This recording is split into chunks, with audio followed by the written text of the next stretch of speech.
More exhausts. Today's job is make these little silencers fit these two-stroke pumps. And this is off an old Yamaha bike. It's like an RD 350 or an LC 300 or something. I can't remember what you said. I've got so many jobs coming in at the moment, I'm kind of losing track. But the job is to get that on there. There's a big gap, so I have to figure that out. And there's two of them. There is two.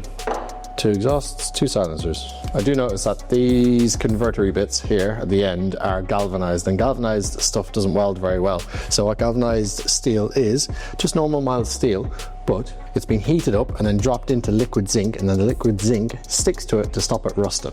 Now I need to take all that off before I weld it, because it just doesn't weld very nicely. Isn't it poisonous as well? Yeah, it gives you the flu. Well, it gives you flu symptoms. You feel mad sick. I've never had it myself, but I have seen somebody get zinc poisoning before. And yeah, it was about 2 weeks of just misery.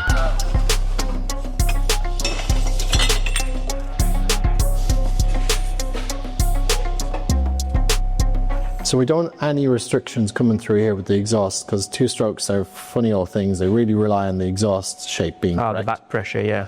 Yeah, magic stuff. I don't understand it. I do know that whatever I do has to flow smoothly out to the exhaust tip, so that's about right. Nice. But this is very baggy, so I'm thinking I'm going to try and make it smaller, maybe.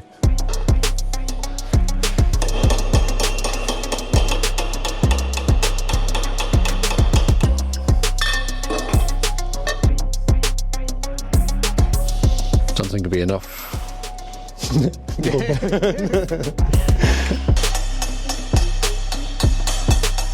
There is a limit to how much I can peel the top of these in. I didn't think I'd get it, but I'll try it anyway. Because this pipe is like a ring of material, and I'm trying to make it smaller. And for it to go smaller, everything has to press against each other, and it's got nowhere to go. So it does have a limit to how much you can crush in at the top, and I've hit that limit. It's nowhere near where I need it to be. So, new plan. Things are never as easy as I expect them to be. So I take a minute, stand back, and make a new plan. Got it. I know what to do. So what I'm going to do is, instead of making a reducer to go onto that, I'm just going to cut that off and make one reducer that welds to that and to the exhausty boys. Ah, okay. Yeah, less messy, cleaner, faster, which is more important. I mean, it's going to performance faster. Not that the job is going to be faster. I've just slowed myself down by 2 hours. I'm never going to make So the owners asked me to space this flange off this face by 20 millimeters, but this spigot thingy pipe isn't straight. So do I just do what he says and keep it straight? Well, you can see the mark. He's marked them. Yeah, I've got the marks on it. I'm aware of the marks, but it's what rotation they need to sit at. Yeah, that's the rotation, but not the angle. So if I put them at, how do I know that he's got these cut flat to this? And does it matter where these go in? I'll just do it, and if it's wrong, I'll fix it. It's faster. Never spend 40 minutes thinking about a 20-minute problem. The customer has left some paint pen on here, so I know what the left and the right is and the rotation of the exhaust. As soon as I start grinding and heating this up, it's going to get rid of that paint pen. So I use this engraver to make some more permanent marks that will last when I start welding and grinding.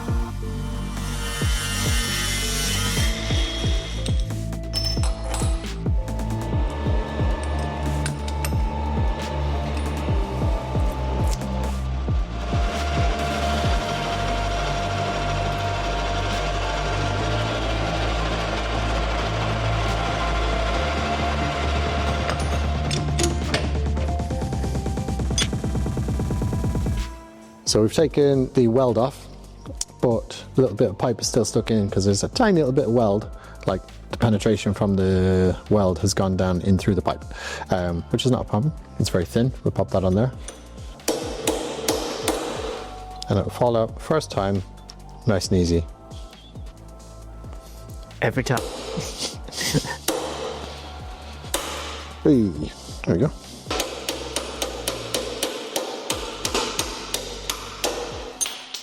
Oh, fun fact, I've had this vice since I was like, say 14, probably younger. Yeah, I stole it off my dad. Thanks, Dad. There is a method of making a reducer called a concentric reducer.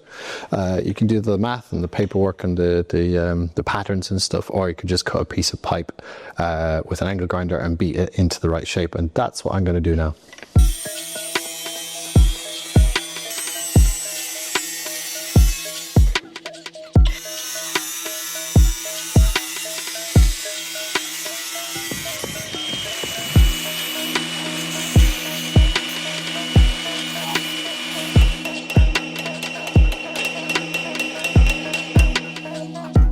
So I've got two pieces of the reducer, and what I'm going to do is cut little wedges off the side of them. And then what will happen is the pipe used to be like that, but then it'll narrow together, and then I'll have this weird oval shape which I'll put on the horn of the anvil and round up, and then that should be close. There is, as I said, there's maths and ways of calculating this to get it all right, but by the time I've done that I would have made these 3 times.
If I get to 50,000 subscribers by the end of February, I'll bolt my vise down.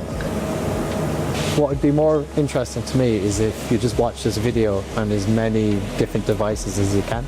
So like set up your phone, your tablet and your TV on your laptop. Yeah. And just, it's 4 or 5 views there.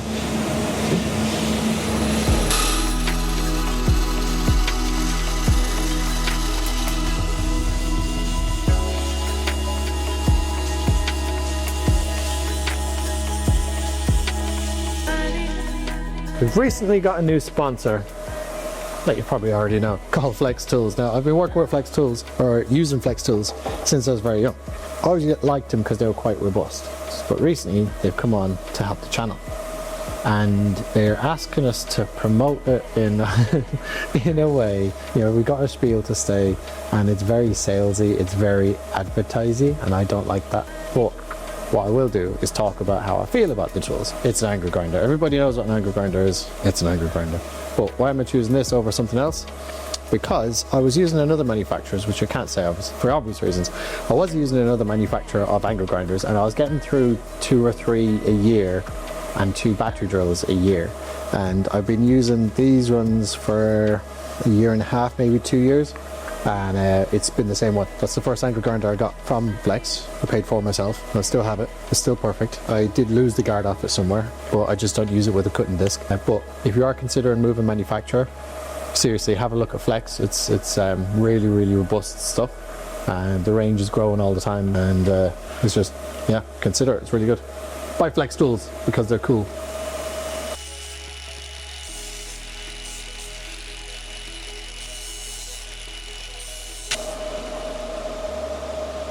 Okay, so we'll get that sat on there, get it tacked down and welded, and then I can make the top part of this flat relative to the bottom face of that. I'll mention about using a galvanized, a stainless steel rod on galvanized material. It helps it settle down.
before this goes back to the owner, there's a few jobs we have to do.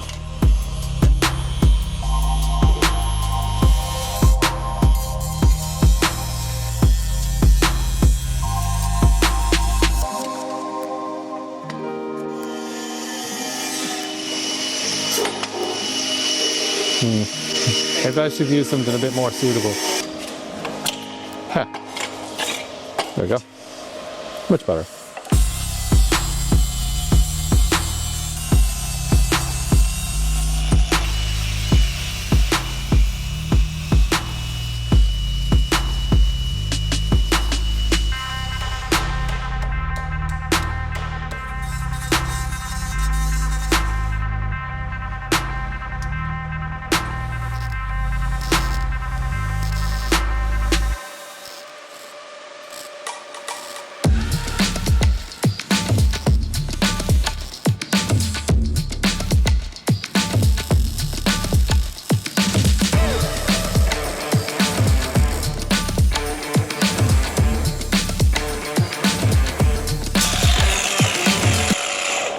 Is Tiger King dead?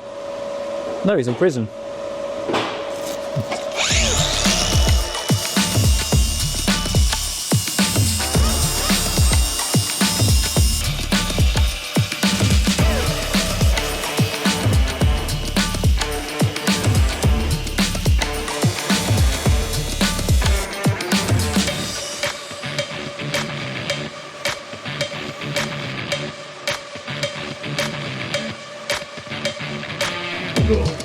Zorists. Okay, they're all done now, ready to go back on the bike. That was a bit of fun, but we think they're right. And remember, if you've got any jobs you want me to do, just go on the website, contact us, send us a very short video to the WhatsApp about what you want us to do, and we can have a look for you, give you a price and a date. And we can do jobs like this. Don't forget to like and subscribe, and watch this video on as many different devices as you can so we can get the views up.